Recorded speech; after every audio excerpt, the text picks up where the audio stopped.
Easy ရလုံးပဲမင်္ဂလာပါကျွန်တော်ဥက္ကဆက်ပါကျွန်တော်တို့ဒီကနေ့မှာကတော့လူသစ်အရှိတောင်အာရှနိုင်ငံကျွန်တော်တို့အိန္ဒိယချင်းပေါ့နော်ထိုင်းနိုင်ငံလိုနေရာမျိုးတွေကနေပြီးတော့အဓိကဆွေးနွေးကြီးနဲ့ကာကွယ်ဖို့အတွက်စူးစမ်းနေကြတဲ့ Nipah virus ဆိုတာကဘာလဲနဲ့ကျွန်တော်တို့မြန်မာနိုင်ငံကပြည်သူတွေရောမိတ်ဆွေတွေရောဘယ်လိုမျိုးတွေကာကွယ်နိုင်မလဲဆိုတာကိုကျွန်တော်ကအခုဗီဒီယိုဆောင်းပါးလေးကနေပြီးတော့သုံးသပ်ချင်ပါတယ်ဆက်လက်ပြီးတော့ကြည့်ရှုပေးကြပါခင်ဗျNipah virus ဆိုတာကတိရစ္ဆာန်ကနေပြီးတော့လူကိုကူးစက်တတ်တဲ့အလွန်အနေများတဲ့ virus တစ်မျိုးပါဒီ virus နဲ့ပတ်သက်ပြီးတော့ဘယ်ကနေစတင်ကူးစက်တာလဲဆိုရင်အဓိကလင်းဆွဲတွေပေါ့အဲ့ကနေကူးစက်တာပါ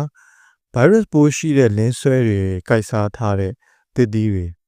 ဥမာစွန်ပလွန်သီးတို့ထန်းသီးတို့ကိုစားမိရာကနေပြီးတော့လူကိုကူးစက်နိုင်ပါတယ် virus ပိုးရှိတဲ့ဝက်တွေနဲ့ထိတွေ့မိရာကနေလည်းကူးနိုင်တယ်ပိုးရှိသူရဲ့ခန္ဓာကိုယ်ကထွက်တဲ့တတွေးတို့စီးတို့ကနေလည်းလူချင်းချင်းကူးစက်နိုင်ပါသေးတယ်ယောဂလက္ခဏာတွေကိုပြောရမယ်ဆိုရင်ပိုးဝင်ပြီးတဲ့နောက်9ရက်ကနေ14ရက်အတွင်းမှာလက္ခဏာတွေစတင်ပြတတ်တယ်အပြင်းဖြားတာခေါင်းကိုက်တာချောင်းဆိုးတာအသက်ရှူရခက်ခဲတာတွေဒါတွေပြင်ကိုအုံနောက်ရောင်ခြင်းစိတ်ရှုပ်ထွေးခြင်းတတိလစ်ခြင်းတက်ခြင်းဒါဟာအသက်အန္တရာယ်အရှိဆုံးအခြေအနေပါဆိုတော့ကြိုတင်ကာကွယ်နိုင်ဖို့နည်းလမ်းတွေကိုပြောရရင်ဒီ virus ကလောလောဆယ်မှာတိတက်ကာကွယ်ဆေးလုံးဝမရှိသေးပါဘူးကြိုတင်ကာကွယ်မှုကပဲအရေးကြီးဆုံးလုပ်နိုင်တာပါလင်းဆွဲတွေကြိုက်ထားတဲ့လက္ခဏာရှိတဲ့သစ်သီးတွေကိုမစားပါနဲ့လင်းဆွဲတွေနားနိုင်တဲ့သစ်ပင်အောက်ကကြွေကျနေတဲ့အသီးတွေကိုရှောင်ပါလက်ကိုစနစ်တကျမကြာခဏစီကြောပါနေမကောင်းဖြစ်နေတဲ့ဝက်တွေနဲ့နီးနီးကပ်ကပ်ထိတွေ့မှုတွေကိုရှောင်ကျင်ပါအရေးကြီးတဲ့အချက်ကိုပြောရရင် Nipah virus ကသေဆုံးမှုနှုန်း40%ကနေ85%ထိရှိနိုင်တာကြောင့်အလွန်တတိထားရမယ်ယောဂမျိုးပါ Nipah virus ကကမ္ဘာအနှံ့ဖြစ်ပွားတာမျိုးထက်တောင်အာရှနဲ့အရှေ့တောင်အာရှဒေသတွေမှာပဲအဓိကအစုလိုက်အပြုံလိုက်ဖြစ်ပွားလေးရှိပါတယ်လက်ရှိအခြေအနေနဲ့အဖြစ်အများဆုံးဒေသတွေကိုအောက်ပါအတိုင်းကျွန်တော်တို့ခွဲခြားကြည့်အောင်အိန္ဒိယနိုင်ငံဟာ Nipah virus အန္တရာယ်အရှိဆုံးနိုင်ငံဖြစ်နေပါတယ်အထူးသဖြင့် Kerala ပြည်နယ်မှာမကြာခဏဆိုသလိုကူးစက်မှုတွေပေါ်ပေါက်လေရှိပါတယ်2024ခုနှစ်အတွင်းမှာ Kerala ပြည်နယ်မှာကူးစက်ခံရသူချို့တွေ့ရှိခဲ့ပြီးတော့သေဆုံးမှုတွေလည်းရှိခဲ့ပါတယ်အိန္ဒိယဆိုရအနေနဲ့ဒီဒေသကိုအထူးစောင့်ကြည့်ဇုံဖြစ်သတ်မှတ်ထားလေးရှိပါတယ်ဘင်္ဂလားဒေ့ရှ်နိုင်ငံ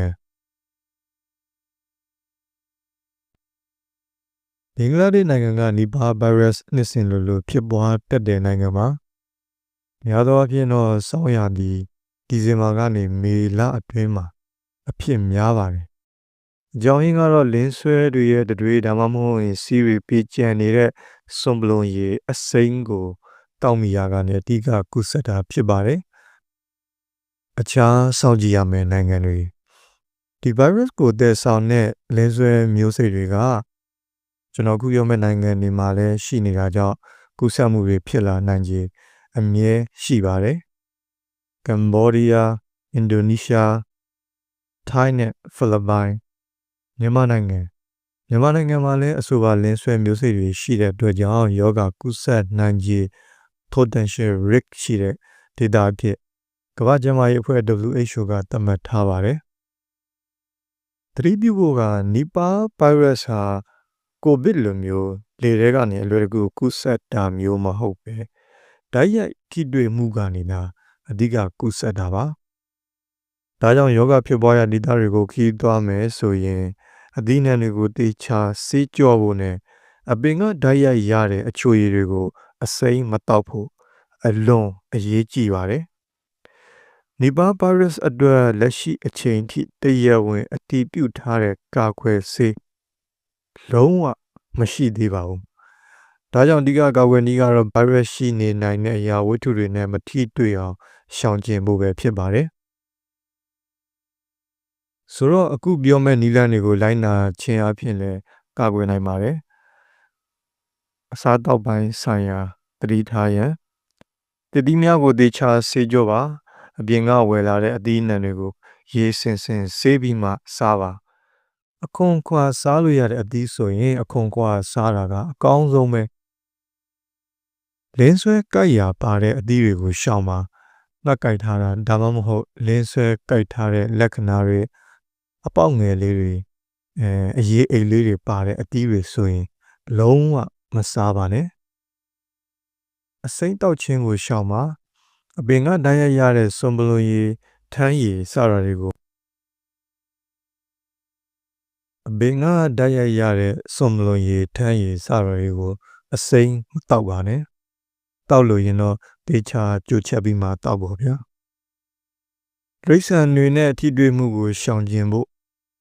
အဓိကကတော့လင်းဆွဲတွေနဲ့ဝေးနေပါ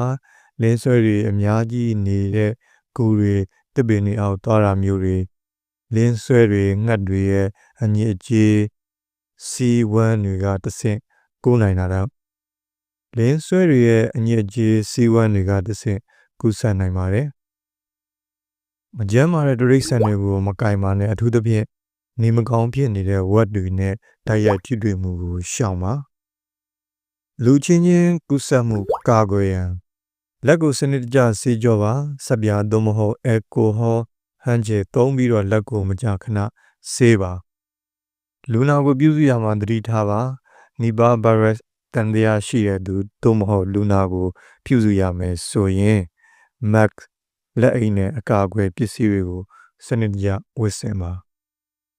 အသုံးဆောင်များခွဲခြားသုံးပါလူနာရဲ့အသုံးဆောင်တွေအဝတ်အစားတွေနဲ့လူနာရဲ့ကိုယ်ခန္ဓာထွက်ရည်တတူပေးစီးတို့ကိုတိုက်ရိုက်မထိတွေ့ပါစေနဲ့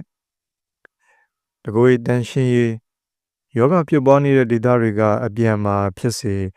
အပြင်ကပြန်လာတဲ့အခါမှာဖြစ်စေအဝတ်အစားလဲခြင်းနဲ့ရေချိုးခြင်းတွေကိုပြုလုပ်ပေးပါဆိုတော့အကျဉ်းချုံးမှတ်ဖို့ကတော့မကိုက်ရမတောက်ရမထိရပေါ့လင်းဆွဲကိုက်ထားတဲ့အသီးမစားရအပင်ထွက်ရည်အစိမ်းမတောက်ရပိုးရှိနိုင်တဲ့တိရစ္ဆာန်နဲ့လူနာကိုအကာအကွယ်မပါဘဲမထိရတကယ်လို့အသစ်မှာအပြင်းပြတာခေါင်းကိုက်တာနဲ့သက်ရှူရခက်ခဲတာမျိုးခံစားရရင်တော့ဤစရာစေယုံစည်းကမ်းကိုအမြန်ဆုံးတွားရောက်ပြသဖို့အကြံပြုလိုပါတယ်ကျေးဇူးတင်ပါတယ်ကျွန်တော်ဥက္ကဋ္ဌဆက်ပါ